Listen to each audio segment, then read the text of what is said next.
Shalom, selamat pagi semuanya. Apa kabar? Luar biasa ya. Ya, terima kasih saya ingin ucapkan buat Pak Gembala dan semua teman-teman yang ada dalam tim pengembalaan untuk memberikan saya kesempatan dan kepercayaan pada pagi hari ini untuk melayani saudara, untuk menyampaikan firman Tuhan dan saya diberikan tema untuk berbicara mengenai the power of God atau kuasa Allah atau kuasa Tuhan. Yang belum kenal, tadi sudah diperkenalkan, saya dari Bali, ya, satu orang istri dan satu orang anak. Dan saya berjemaat melayani di Rock Riverside Community Center, salah satu satelit yang ada di Rock Bali. Saya melayani sebagai training pastor di sana. Dan ini masuk tahun kelima kami ada di Bali dan ini kali kedua saya ada di kota Kupang. Dan bisa ditampilkan, ya, saya ingin mulai dengan sebuah pertanyaan buat Bapak Ibu semua. Menurut Bapak Ibu, kuasa Allah apa yang paling terbesar yang umat manusia pernah alami? Kuasa Allah apa yang paling terbesar yang pernah umat Tuhan, umat manusia alami di bumi ini? Coba saudara renungkan, boleh ambil dari kisah di Alkitab, Perjanjian Lama itu paling banyak mengenai kuasa Tuhan, bukan? Ya. Nah, menurut Bapak Ibu, kuasa Tuhan yang terbesar, yang paling besar apa yang umat Tuhan pernah alami? Apakah yang tertulis di kitab Keluaran, bagaimana bangsa Israel keluar dari tanah Mesir, perbudakan Mesir, setelah ratusan tahun mereka diperbudak dan waktu dikejar oleh pasukan Raja Firaun, mereka apa itu istilahnya, dead end, jalan buntu karena depan laut, belakang pasukan, mereka nggak bisa nyebrang. Tiba-tiba Musa memukul tongkatnya, diarahkan ke laut tersebut dan saudara bilang itu kuasa Allah yang terbesar. Karena saya percaya orang Kupang belum pernah lihat laut terbelah. Atau ada yang sudah pernah lihat? Belum pernah ya? Mungkin laut terlalu besar, saya kasih kecil lagi. Sungai terbelah, pernah? Belum juga. Kolam renang terbelah, sudah pernah lihat belum? Terlalu besar juga. Selokan terbelah, sudah pernah lihat belum? Belum pernah. Dan kita pikir bahwa itu adalah kuasa Allah yang terbesar. Coba saudara renungkan secara pribadi dalam kehidupan saudara. Pribadi lepas pribadi dalam ruangan ini. Kuasa Allah terbesar apa yang saudara pernah alami sepanjang saudara bertobat dan jadi orang Kristen? Apakah disembuhkan? Apakah bisnis macet, buntu? Mustahil nih Pak, gak mungkin bisa untung lagi, gak mungkin bisa menang proyek ini. Tiba-tiba terjadi mujizat dan kita bilang itu kuasa Allah. Apakah itu kuasa Allah terbesar yang saudara alami? Nah, saya mau bawa saudara dalam sebuah imajinasi. Kalau saudara masuk surga, kok gak ada yang amin ya? Kalau saudara masuk surga, saudara ketemu Tuhan, saudara berterima kasih untuk kuasanya yang sudah membuat saudara secara finansial diberkati di bumi, sakit disembuhkan, ya, anak lulus sarjana. Apakah itu yang saudara ucapkan terima kasih buat Tuhan, atau saudara mengucapkan terima kasih buat hal yang jauh lebih penting daripada itu? Kira-kira apa itu? Saudara di surga, dalam kekekalan, akhirnya saudara mendapatkannya.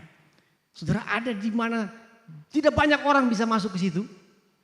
Dan saudara ketemu Tuhan, saudara berterima kasih untuk sakitmu disembuhkan, keuanganmu dipulihkan, anakmu lulus sarjana, atau apa saudara berterima kasih buat apa? Kalau saya, saya mungkin akan bertanya buat Tuhan, mengapa saya bisa ada di sini? Harusnya saya bukan ada di sini. Harusnya saya ada di kebinasaan yang kekal. Harusnya, betul? Karena Alkitab berkata bahwa tidak ada satu orang pun yang layak, yang bisa, yang mampu, yang dapat memperoleh kehidupan yang kekal terkecuali lewat Yesus Kristus. Setuju? Jadi kalau saudara ketemu dengan Tuhan di surga, pasti yang saudara terima kasih duluan apa? Terima kasih. Kalau orang pun bilang, beta sudah sampai di sini. Karena Yesus. Jadi kuasa terbesar Allah yang pernah ditunjukkan, pernah didemonstrasikan kepada manusia, bukan sakit penyakit disembuhkan. Bahkan bukan sekalipun orang mati dibangkitkan. Setuju? Lazarus, kalau dia masuk surga dia nggak berterima kasih buat dia dibangkitkan dari kematian waktu di bumi. Dia berterima kasih karena dia bisa masuk surga. Benar nggak sih? Karena habis Lazarus dibangkitkan oleh Yesus, habis itu Lazarus kan mati lagi. Kalau dia masih hidup kan dia pasti ada di Kupang sekarang. Tapi habis dibangkitkan dia mati lagi kan? Karena tua atau karena sakit, kolesterol saya nggak tahu. Jadi kuasa Allah yang paling besar yang pernah didemonstrasikan, pernah dimanifestasikan, pernah ditunjukkan kepada umat manusia adalah ketika dia serahkan anaknya yang tunggal. Karena di saat itu Tuhan tidak bisa hanya berfirman untuk menyelamatkan saudara. Pada saat itu Tuhan tidak hanya bisa berkata-kata untuk menyelamatkan saudara. Dia harus turun sendiri dari surga untuk menyelamatkan saudara. Semua mujizat yang lain saudara baca dalam Alkitab, Tuhan tidak turun dari surga. Benar gak sih? Dia cukup berfirman, dia cukup batuk, finansial selesai. Setuju? Dia cukup sembuh. Tapi untuk menyelamatkan saudara dan saya dari kebinasaan kekal, menyelamatkan saudara dari hukum dosa, dari keterikatan dosa, dari kebinasaan, dari murkanya sendiri, dia harus turun dari surga. Jadi manusia, dia selamatkan saudara. Amin. Sehingga kalau saudara baca di Alkitab, demonstrasi kuasa Allah yang paling besar ada di dalam ayat ini. Ada amin jemaat Rock Kupang Baru? Rock Kupang Baru? GBI Kupang Baru. Amin. Kuasa Allah yang paling besar adalah ketika Allah jadi manusia datang menyelamatkan kita. Bukan dari sakit penyakit, kanker, tumor, flu, demam berdarah. Bukan. Bukan hanya menyelamatkan saudara dari finansial karena ditagih-tagih hutang. Bukan juga. Bukan diselamatkan dari rumah mau disita. Bukan. Dia menyelamatkan saudara yang tidak ada satu manusia lain pun dapat menolong saudara. Terkecuali Tuhan sendiri yang tolong saudara. Saudara kurang uang, pinjam di bank. Bisa kan? Bisa. Kalau saudara punya nama kurang baik, pakai nama orang lain pinjam di bank. Tapi kalau saudara punya hutang dosa, saudara nggak bisa pakai nama orang lain untuk hapus dosa saudara. Dan Yohanes 3 ayat 16. Kuasa Allah yang terbesar ada di kalimat pertama. Karena begitu besar kasih-Nya. Saya sangat yakin Tuhan jauh mengasihi saudara, jauh lebih mengasihi saudara. Bukan hanya untuk urusan finansial, sakit penyakit, keluarga, konflik keluarga, tapi dia jauh lebih mengasihi saudara. Ketika dia tahu saudara dan saya, kalau tidak ada Yesus menuju kepada kebinasaan. Amin. Dia tahu.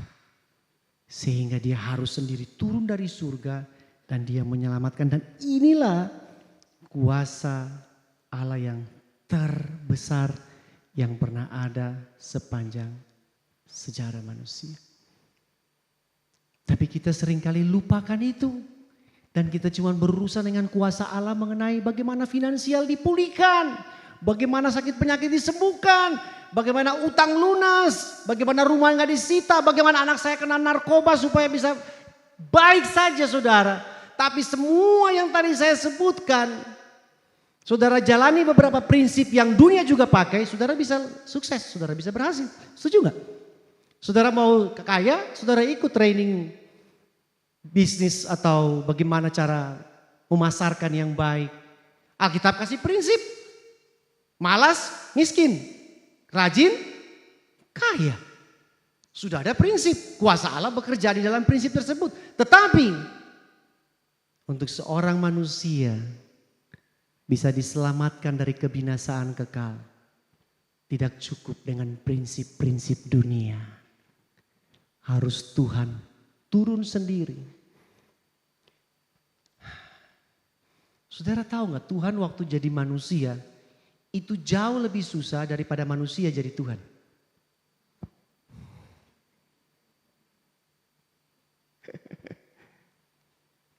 Ada satu lagu, Allah kita heran dan tahu ya?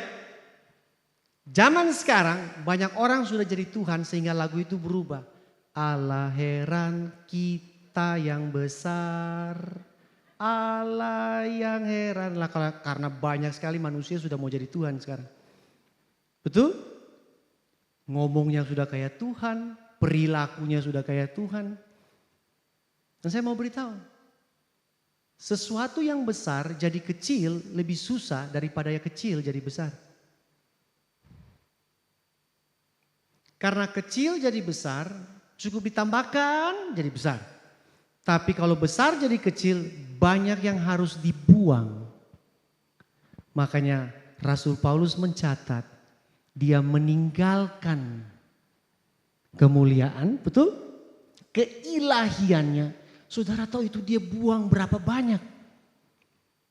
Karena kalau dia nggak buang, dia nggak bisa jadi manusia. Bener gak sih? Kalau dia nggak buang kemahakuasaannya, dia nggak buang semua kekudusannya, buang semua kekuasaan dan kekuatannya, bagaimana dia bisa jadi seorang bayi yang lemah di Bethlehem? Yang nyamuk kalau gigit pun tetap bentol kan? Benar gak sih ini? Jadi waduh, pada saat prajurit Romawi berpikir mereka bisa tikam lambung daripada Yesus karena mereka bisa tikam, mereka salah besar. Itu karena Tuhan mengizinkan dirinya untuk ditikam. Karena kalau dia nggak izinkan prajurit Romawi bisa tikam, prajurit Romawi nggak bisa tikam. Lu bener nggak sih? Karena saudara baca aja dalam Perjanjian Lama, bagaimana Tuhan turun di atas Gunung Sinai, kambing makan rumput di kaki gunung aja mati. Boro-boro mau tikam lambungnya. Saudara paham maksud saya? Terkecuali dia melepaskan kekuasaannya, kemuliaannya, keilahiannya. Dia izinkan kamu bisa bunuh aku sekarang. Jauh lebih susah saudara. Setuju? Di saat dia mampu tapi dia sengaja. Dia berkehendak untuk tidak mampu. Dibunuh oleh ciptaannya sendiri. Untuk apa? Menyelamatkan kita. Nah mari saya mau tunjukkan. Kalau saudara dan saya sudah setuju bahwa kuasa Allah yang terbesar didemonstrasikan, dimanifestasikan, diekspresikan lewat Yesus Kristus datang ke dalam dunia menyelamatkan kita. Nah lewat kejadian itu ada satu lagi kuasa Allah yang terbesar yang lewat saudara bisa demonstrasikan bagi dunia ini. Perhatikan kalimat ini Bapak Ibu. Kasih yang mengubah dunia yaitu ini. Ini kan mengubah dunia kan? Yohanes 3 ayat 16. Begitu besar kasih Allah akan dunia ini. Dia turun, dia rubah dunia semua. Yang tadinya harus binasa dalam kekekalan. Memperoleh hidup yang kekal. Kasih yang mengubah dunia ini adalah kasih yang telah mengubah saya dan melalui saya kasih itu mengubah dunia. Saya ulangi. Kasih yang mengubah dunia yang ini adalah kasih yang telah mengubah saya terlebih dahulu dan melalui saya kasih itu mengubah dunia.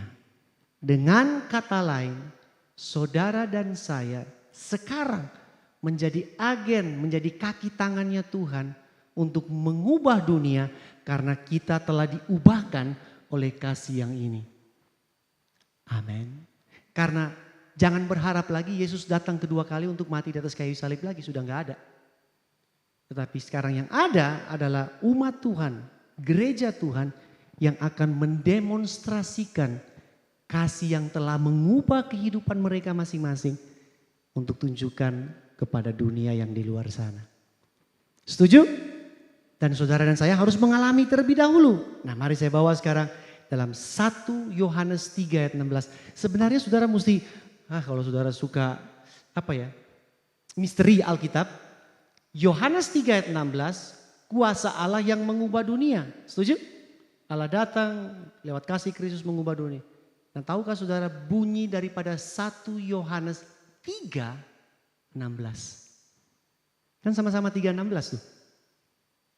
Ada yang tahu? Saya bantu saudara untuk kasih tahu.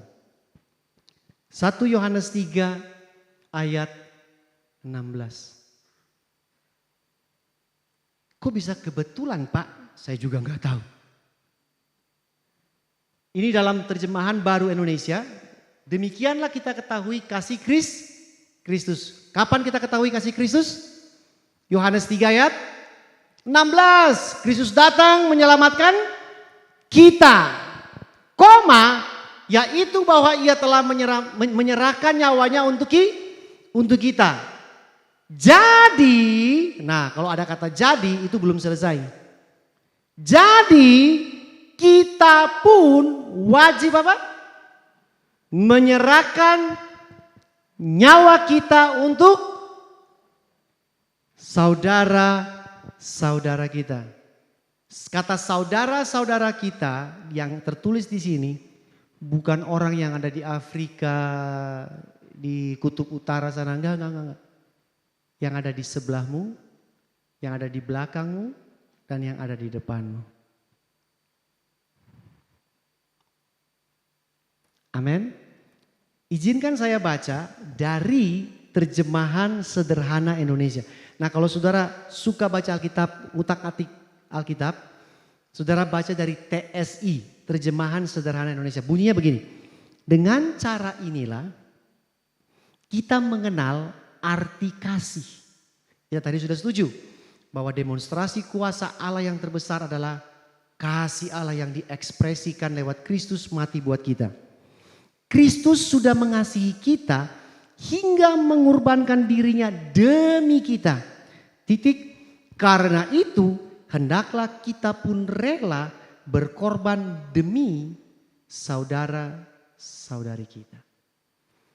Ayat ini berhubungan erat antara Yohanes 3 ayat 16 dan kebetulan penulisnya sama dengan surat 1 Yohanes 3 ayat 16. Yohanes 3 ayat 16, Allah mengasihi manusia, berkorban demi manusia, menyelamatkan manusia. 1 Yohanes 3 ayat 16 bunyinya, karena Allah sudah mengorbankan dirinya buat manusia, manusia diharapkan, diminta, diperintahkan untuk apa? Saling mengasihi, terutama di antara saudara-saudari seiman. Yang punya HP ada isi Alkitab, tolong sekarang buka 1 Yohanes 3 ayat 23. Berarti ayat setelah ini. 1 Yohanes 3 ayat 23. Bunyinya apa? Nanti saya ajak saudara untuk baca bahwa perintah ini ada dalam kitab Injil. Dan inilah perintahnya itu. Yaitu apa? Supaya perintahnya di sini itu Yesus ya. Supaya apa? Kita percaya akan nama Yesus Kristus anaknya, koma. Dan supaya apa? Kita saling mengasihi sesuai dengan perintah yang diberikan Kristus kepada kita. Oke? Jadi ada dua perintah di sana. Setuju? Dalam ayat 23. Pertama, percaya kepada Yesus Kristus. Karena kenapa? Yohanes 3 ayat 16. Karena hanya lewat Dia satu-satunya jalan bisa mendapatkan kehidupan yang kekal. Perintah yang kedua ada di kata dan kita saling mengasihi apa? Dan supaya kita saling mengasihi sesuai dengan perintah yang diberikan Kristus kepada kita. Pertanyaan, berarti sesuai dengan perintah Kristus diberikan kepada kita, berarti Kristus pernah bicara ini waktu Dia hidup di bumi. Setuju kan? Betul ya? Nah, di ayat mana yang Kristus pernah berikan perintah untuk kita saling mengasihi, terutama antara orang percaya satu dengan yang lain? Mesti ada. Karena si Rasul Yohanes bilang, ini Yesus pernah perintahkan untuk saudara seiman ini saling mengasihi. Ayat 23 ini masih ada hubungan sama ayat 16. Ini perikopnya mengenai saling mengasihi antara umat percaya, antara orang satu gereja, kira-kira begitu. Dia gak suruh mengasihi yang di Zimbabwe, ya di Jerman sana, enggak. Yang satu gereja. Berarti ada ayatnya di dalam kitab Injil, Yesus memberikan perintah kepada para murid untuk saling mengasihi. Ada. Kita baca sama-sama yuk. Yohanes 13 ayat 34 sampai 35. 1, 2, 3. Aku memberikan perintah baru kepada kamu supaya kamu saling mengasihi. Sama seperti aku telah mengasihi kamu, demikian pula kamu harus saling mengasihi. Dengan demikian semua orang akan tahu bahwa kamu adalah murid-muridku, yaitu jikalau kamu saling mengasihi. Dibuka dengan kalimat aku memberikan perintah baru. Perintah baru. Kata perintah baru menunjukkan ada perintah lama. Benar gak sih? Iya kan? Kalau belum ada perintah, dia gak mungkin bilang perintah baru. Dia cukup bilang ada perintah. Karena tidak ada perintah sebelumnya. Tapi kalau ada perintah sebelumnya dan mungkin mau direvisi, mungkin mau diperbaiki atau mungkin mau disempurnakan, dia akan ngomong ada perintah baru. Pertanyaan, perintah lama apa? Perintah lama ada di dalam Matius 22. Pertama, kasihilah Tuhan Allahmu dengan segenap. Ayat berikutnya bilang, yang sama dengan itu, kasihilah sesamamu manusia sama seperti engkau mengasihi dirimu sendiri. Itu perintah yang lama. Itu kalau saudara cari dalam perjanjian lama juga ada kata itu. Saling mengasihi atau mengasihi sesama. Tetapi perintah baru yang diberikan oleh Yesus kepada para muridnya beda. Disuruh saling mengasihi sama seperti Yesus mengasihi. Dan perintah ini ditujukan untuk para murid. Bukan ditujukan untuk orang banyak. Setuju? Setuju? Perintah ini ditujukan untuk para murid. Bukan untuk orang banyak. Bukan untuk orang yang belum kenal Tuhan. Bukan. Jelas di sini bilang kalau kita lakukan perintah ini kita dikenal sebagai murid. Berarti dia lagi ngomong sama murid. Dalam ruangan ini saya ingin tanya. Berapa banyak murid Kristus ada di sini? Oke, udah ya. Semua angkat tangan. Enggak semua juga. Yang lain enggak tahu. Mungkin enggak ngerti. Ya. Kalau saudara bilang saudara adalah murid Kristus. Saya mau kasih tahu. Perintah yang diberikan Tuhan ini adalah satu-satunya cara untuk saudara dikenal oleh orang lain yang bukan murid. saudara dikenal sebagai murid dengan cara saling mengasihi. Saudara baca, dengan demikian semua orang akan tahu. Semua orang ini siapa? Semua orang ini adalah semua orang yang di Kupang.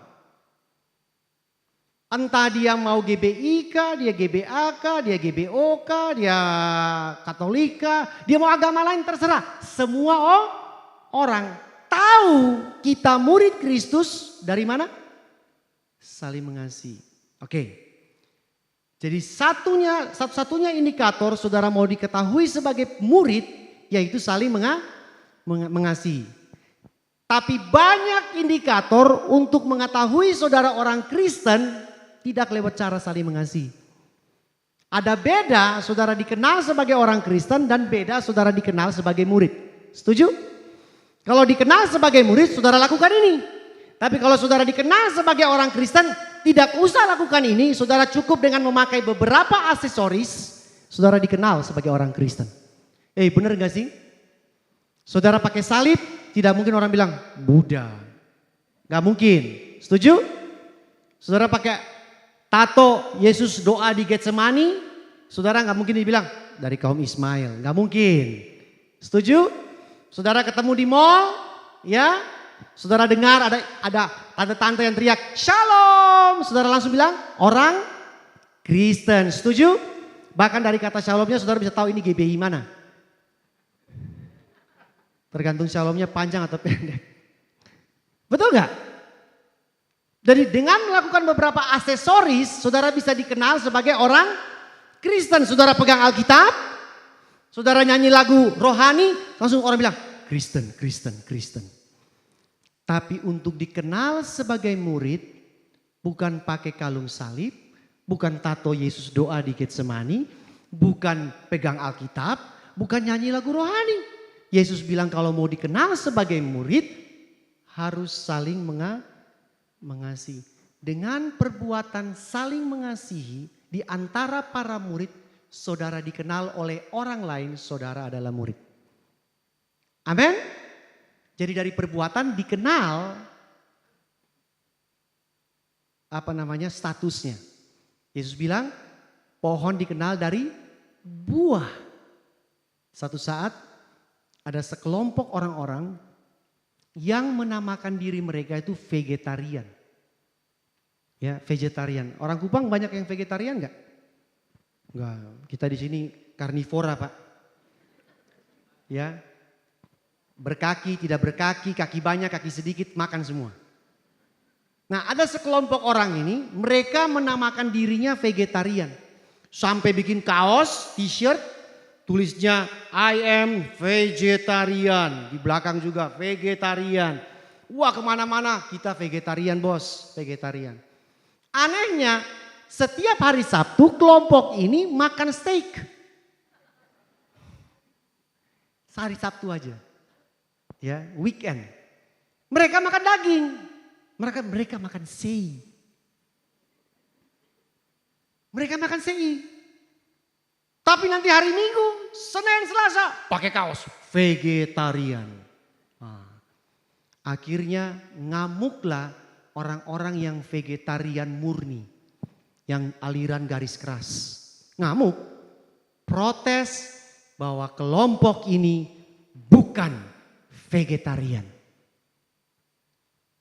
Akhirnya kelompok vegetarian aliran keras ini menamakan mereka fleksitarian. Fleksibel. Jadi antara mau vege bukan vege, mau karnivora bukan karnivora. Mereka dikenal dari mana? Bukan dari kaosnya. Bukan dari tatonya. Bukan dari ucapan bibirnya, kita vegetarian, bukan. Dari apa yang mereka makan, mereka dikenal. Indikatornya apa yang mereka makan. Nah, indikator untuk para murid adalah saling mengasihi. Amin. Sekarang saya mau kasih contoh buat Bapak Ibu. Di dalam Alkitab ada sebuah jemaat yang Mereka melakukan begitu banyak kegiatan pelayanan agama segala macam. Dan luar biasa mereka punya pengorbanan. Tapi mereka gagal dalam memenuhi perintah Kristus tadi. Ini jemaat di Efesus. Aku tahu cara hidup kalian masing-masing. Ini jemaat yang jadi contoh buat kita sebenarnya. Aku juga memperhatikan bahwa kalian tetap berjuang demi aku dan bertahan dengan sabar. Luar biasa gak jemaat ini Bapak Ibu? Ya, berjuang demi Tuhan dan bertahan dengan sabar. Kita seringkali gak sabar. Betul kan? Ya, baru berapa kali di ini aja udah langsung marah. Nah, aku senang bahwa kalian mengusir orang-orang yang terlibat ajaran sesat dari jemaat. Dan sewaktu ada guru-guru palsu yang mengaku sebagai utusanku, kalian menguji mereka dan mendapati bahwa mereka pembohong. Jadi jemaat Efesus ini bukan hanya jemaat yang biasa saja. Ini jemaat yang bisa mendeteksi mana guru palsu, mana jemaat palsu. Nah, perhatikan baik Bapak Ibu. Kita tidak akan pernah tahu yang palsu kalau kita belum pernah pegang yang asli. Setuju? Saudara gak akan pernah tahu ajaran sesat yang mana kalau saudara gak tahu ajaran yang benar. Dengan kata lain, jemaat Efesus ini mendalami kitab suci. Mereka paham tentang kitab suci. Jadi kalau kegiatan gerejanya mereka, pendalaman Alkitab kelasnya penuh. Karena mereka semua pengen belajar kitab suci. Sehingga apa? Mereka bisa deteksi bahwa mana guru palsu. Mana yang palsu, mana yang asli. Karena mereka paham kitab suci. Luar biasa jemaat ini saudara. Lagi. Aku tahu kalian tetap berdiri teguh sebagai apa? Pengikutku. Ketika kalian dianiaya, katakan aniaya. Karena keyakinanmu kepadaku, kalian terus bertahan dan tidak putus asa. Saya kalau jadi gembalanya jemaat ini, saya akan menjadi gembala yang paling bahagia. Kenapa? Jemaat sudah terbukti kualitas iman mereka. Tahan aniaya. Nah saudara mesti tahu, aniaya itu bukan dikitik-kitik sampai mati, bukan. Setuju ya? Ya. Mana sini saya kitik-kitik, mati, enggak. Aniaya itu ya dipenggal, digoreng, ya ditarik pakai kuda, ya. Ditikam, dibunuh, itu dianiaya. Nah, kita belum sampai tingkat ini. Tapi jemaat ini sudah. Dan Alkitab mencatat mereka bertahan tidak putus asa. Kita baru ujian sedikit aja. Aniaya nih kayaknya nih. Gak bisa ke gereja aniaya nih. Halo, betul? Ada kesibukan dikit aja langsung alasan. Gak bisa pak, gak bisa ke gereja pak. Mereka ini bukan hujan Bapak Ibu.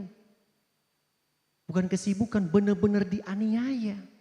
Tapi mereka bertahan. Ayat terakhir aneh. Tetapi satu hal, cuma satu. Jemaat Efesus melakukan banyak hal. Tapi cuma satu hal yang Tuhan kritik. Yang membuat aku kecewa terhadap kalian. Sudah bertahan demi aniaya, demi Tuhan. Bisa tahu guru palsu yang mana, mereka paham kitab suci. Tuhan kecewa Bapak Ibu. Kecewa karena apa? Kalian tidak lagi mengasihi aku dan apa? Saudara-saudari seimanmu seperti pada waktu kalian apa? Baru percaya kepadaku. Kok bisa Pak? Tahan aniaya. Ya, bisa deteksi guru palsu. Bisa bertekun dalam pelayanan. Tapi kok gagal? Nggak mengasihi Tuhan dan mengasihi orang percaya yang lain. Bisa, ini buktinya. Dengan kata lain, jemaat Efesus ini sukses dalam pelayanan. Tetapi mereka gagal total di dalam mengasihi Tuhan dan sesama saudara seiman. Jadi asyar luar biasa. Sambut tamu. Kalau dia pegang tangannya tamu yang lumpuh langsung berjalan. Wah, yang sedih langsung senyum, bahagia.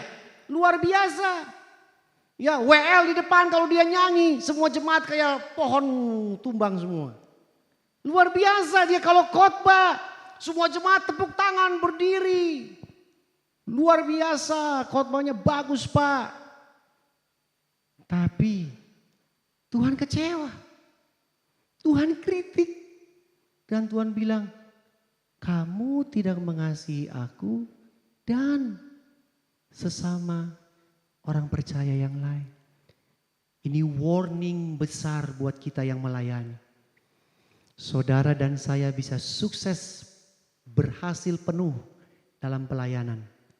Tapi ada kemungkinan kita bisa gagal total di dalam mengasihi Tuhan dan saudara seiman. Amin orang Kupang. Amin. Khotbahnya tentang kasih, mantap. Tapi prakteknya nggak ada. Mari kita balik lagi sekarang ke Yohanes 13 ayat 34 tadi. Saya ingin bawa saudara penekanan di kalimat kamu saling mengasihi sama seperti aku telah mengasihi kamu. Kita diperintahkan untuk saling mengasihi antara sesama saudara seiman.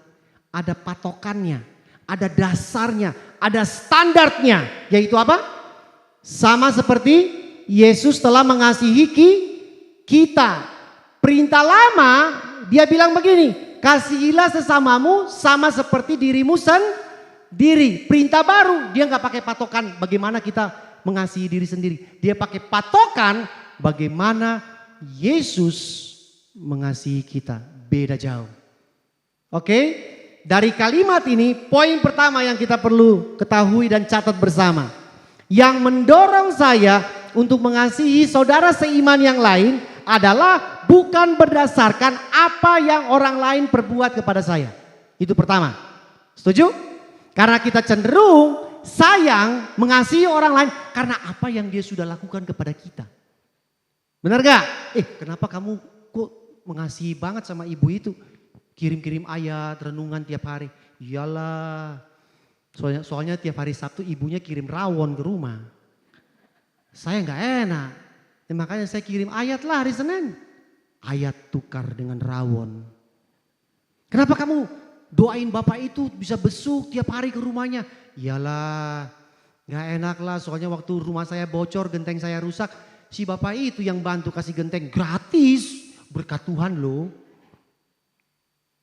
Dan kita mengasihi balik karena berdasarkan atas apa yang orang lain perbuat kepada kita. Dan juga ayat ini, kalimat ini bilang bukan berdasarkan apa yang kita perbuat kepada diri sendiri. Tahukah saudara kalau saudara mengasihi orang lain berdasarkan patokan bagaimana saudara mengasihi diri sendiri, gagal total. Setuju gak? Karena kita cenderung mengasihi orang lain pakai mood, pakai suasana hati, betul? Perhatikan ya nanti ya. Ini sekarang tanggal berapa? Oh ini sudah tengah bulan. Perhatikan awal Oktober. Semua orang pasti jadi saudara. Awal bulan. Awal bulan, betul? Lagunya ku kasihi kau dengan awal bulan. Baru dapat komisi, baru dapat insentif, baru dapat gaji. Wih semua orang saudara, itu saudara-saudara. Masuk tengah bulan, pinjol datang, tagihan datang, betul? Tagihan bertubi-tubi, lihat rekening dari 3 digit, 2 digit, 1 digit sampai minus. Lagunya masih sama? Ku kasih, masih sama? Peduli amat sama orang lain. Saya udah mau mati nih, gak ada beras di rumah. Bener gak sih? Saudara perhatikan, perintah yang lama bilang kasihilah sesamamu seperti dirimu sendiri. Prinsip itu buat orang yang jarang mandi, dia tidak bisa mengasihi orang lain. Karena urus diri sendiri aja gak bisa, gimana mau urus orang lain. Masuk akal gak? Masuk akal gak? Ya, mandi aja jarang, terus mau ku kasihi kau, bohong banget. Benar kan? Ya. Merawat diri sendiri aja nggak becus. Bagaimana dia bisa merawat dan mengasihi orang lain? Makanya Yesus bilang, enggak. Patokannya bukan berdasarkan bagaimana, how you treat yourself, but how I treat and love you.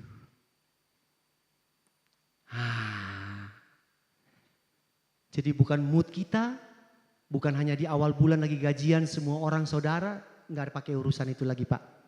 Sekarang patokannya bagaimana Yesus mengasihi kita. Saya mau ajak saudara di dalam ayat ini.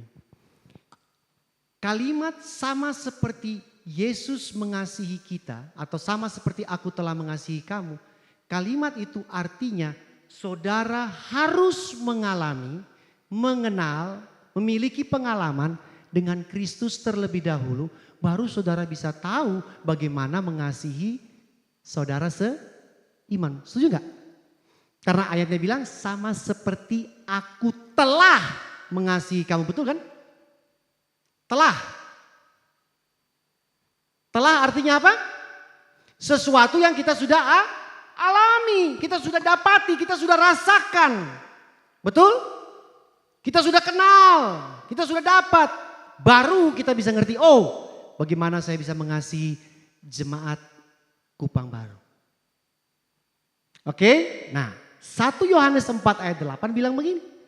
Barang siapa tidak mengasihi, ia tidak mengenal Allah.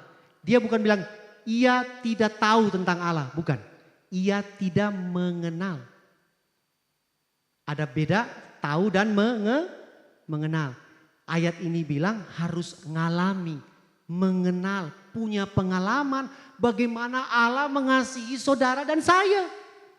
Baru saudara bisa mengasihi. Kalau enggak, saudara akan mengasihi pakai cara saudara yang tadi. Karena kenapa kamu kasih oma itu? Karena dia masak rawon. Saudara paham maksud saya? Tetapi kalau saudara mengenal Kristus, mengalami Kristus, apa yang Yesus telah lakukan dalam hidup saudara, saudara bisa mengasihi sesuai standar. Sama seperti aku telah mengasihi kamu. Dia kasih alasan. Kenapa harus mengenal bukan cuma tahu. Karena kalimat berikutnya bilang begini. Sebab Allah adalah kasih. Bukan Allah punya kasih. Tapi Allah adalah kasih. Kata adalah artinya kasih itu bukan sesuatu. Kasih itu bukan barang. Kasih itu bukan benda. Kasih itu bukan perasaan. Kasih itu adalah Allah itu sendiri. Pribadi. Nah pribadi tidak bisa cukup tahu saja. Pribadi harus punya pengalaman. Harus mengalami, kenal, berjalan bersama-sama, makan sama-sama, ngobrol. Itu namanya pribadi. Amin. Oke lanjut ayat yang berikutnya. Karena dia adalah pribadi, kasih itu adalah pribadi. Muncul 1 Korintus ini. Ya, 13 ayat 8. Ini ayat yang paling sering pakai Valentine Day. Nanti saudara lihat lagi. 2024 bulan Februari tanggal 14. Biasanya ayat ini muncul. Kasih tidak sombong, tidak membanggakan diri. Dan kasih tidak berkesudahan. Love never ends. Oke. Kasih tidak berkesudahan. Nubuat akan berakhir. Bahasa roh akan berhenti, pengetahuan akan lenyap. Bapak Ibu, saran, advice, jangan kejar apa yang bisa berakhir, berhenti dan lenyap. Kejarlah apa yang tidak berkesudahan. Jemaat Efesus melakukan begitu banyak pelayanan dan karunia roh. Mereka lupa unsur yang paling penting dan utama, kasih. Dan dikatakan kasih tidak berkesudahan. Arti daripada tidak berkesudahan artinya tidak pernah gagal, tidak pernah berhenti. Itu arti dari tidak berkesudahan. Pak, kenapa bisa kasih itu tidak berkesudahan? Balik lagi. Karena Allah adalah kasih. Kalau Allah adalah kasih, Allah itu kekal, maka kasih juga kekal. Kasih tidak berkesudahan. Amin. Sehingga kata kasih tidak berkesudahan ini, Allah tidak mungkin berhenti mengasihi. Allah tidak mungkin tidak mengasihi. Setuju? Allah tidak pernah gagal mengasihi. Dan kasihnya konstan. Tetap stabil. Kasih Allah buat saudara dan saya bukan seperti harga saham di Bursa Efek Jakarta. Yang hari Senin naik, hari Selasa anjlok. Kasihnya konstan, tetap stabil. Dan tidak ada perbuatan kita di bumi ini yang bisa menambahkan kasihnya buat kita. Karena kasihnya sudah konstan, tetap, stabil, kekal. Amin.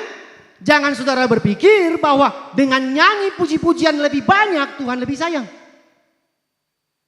Jangan saudara pikir karena hari ini saya berdoa lebih lama Tuhan lebih cinta. Jangan saudara pikir karena saudara baca ayat lebih banyak Tuhan tambah sayang dan tambah suka sama saudara. Dia sudah mengasihi saudara karena kasihnya tidak berkesudahan. Karena saudara kenal, saudara tahu, saudara sadar bahwa kasihnya yang tidak berkesudahan sudah ada dalam diri saudara. Saudara nyanyi, saudara menyembah, saudara berdoa, saudara baca Alkitab. Karena saudara tahu kasihnya tidak berubah, tetap konstan dan stabil. Saudara baca Alkitab, saudara berdoa, saudara menyanyi. Bukan untuk mencoba menambah kasihnya. Setuju? Saya bersyukur saya nggak perlu tambahkan kasih Tuhan dalam hidup saya. Saya bersyukur Tuhan punya kasih selalu baru setiap pagi, konstan, stabil dan tetap. Kenapa demikian? Kalau tidak saya akan bisa manipulasi kasihnya Tuhan. Kalau saya mau tambahin kasihnya dalam hidup saya, betul gak? Kalau Tuhan punya kasih buat saudara harus ditambahkan, saudara pasti manipulasi. Betul? Ingat, waktu kecil saudara mau dapatkan sesuatu dari orang tua saudara, caranya gimana? Nah, orang Kupang saya mau cek sama dengan orang Ambon gak? Cara gimana saudara pakai untuk supaya dapatkan sesuatu dari orang tua saudara? Pertama, saudara harus tahu kalau mau minta sesuatu lihat jam. Benar gak? Lihat waktu. Kalau papa baru pulang kantor mukanya lagi kayak pepaya gitu. Jangan kau coba-coba minta. Tunggu. Papa sudah kenyang, betul? Lagi duduk nonton TV, baru kita samperin, kita pijit-pijit. Baru kita bisikin, Pak 1 juta dong. Setuju?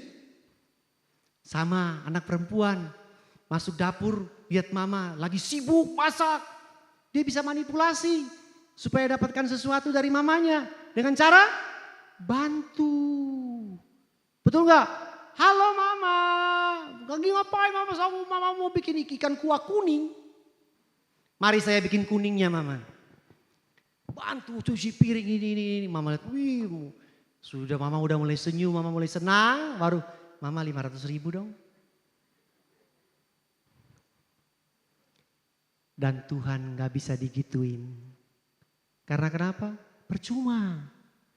Kasihnya sudah tetap, konstan, stabil buat saudara. Amin. Saudara gak bisa kurangin, saudara gak bisa tambahin.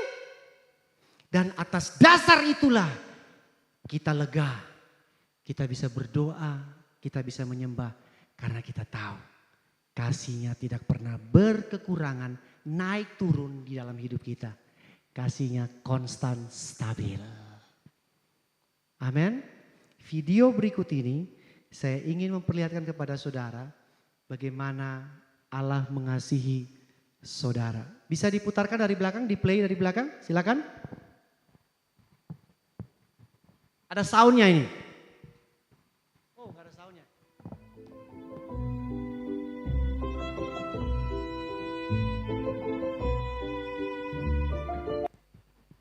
Coba ulang satu kali lagi. Dia tarik dombanya keluar, ini kejepit di dalam selokan. Ya. 10 meter kemudian masuk. Di selokan yang sama, di got yang sama. Siapa dalam ruangan ini bilang dombanya lucu? Lucu nggak? Lucu, saudara ketawa tadi. Ya kan? Imut nggak? Yang ibu-ibu, yang wanita, cute nggak? Cute nggak? Ih, unyu-unyu. Ya kan, lucu ya? Unyu-unyu, ditarik, digedut banget, dia masuk lagi di parit, di selokan yang sama, di got yang sama. Lucu. Tapi kalau video ini saya perpanjang durasinya 50 menit ke depan, tambahin 50 menit lagi. Dan dombanya itu masuk keluar got, tarik 10 meter masuk lagi terus sampai 425 kali. Saya mau tanya saudara, dombanya masih lucu? Orang Kupang? Masih unyu-unyu? Masih enggak? Siapa yang bilang masih unyu-unyu? Enggak ada ya? Nah berarti dombanya sekarang jadi apa nih? Sebutannya. Bukan unyu-unyu, bukan lucu, bukan cute lagi, jadi apa? Sebutannya apa? 425 kali sampai kita nonton sampai bosan, masuk keluar, ya masuk di selokan parit got yang sama. Kita sebut dombanya apa?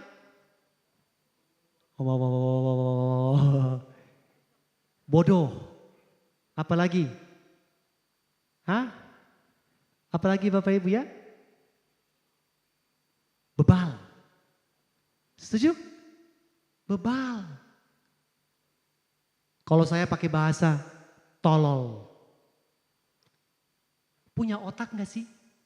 Betul ya? Punya otak gak sih? Lu gak capek?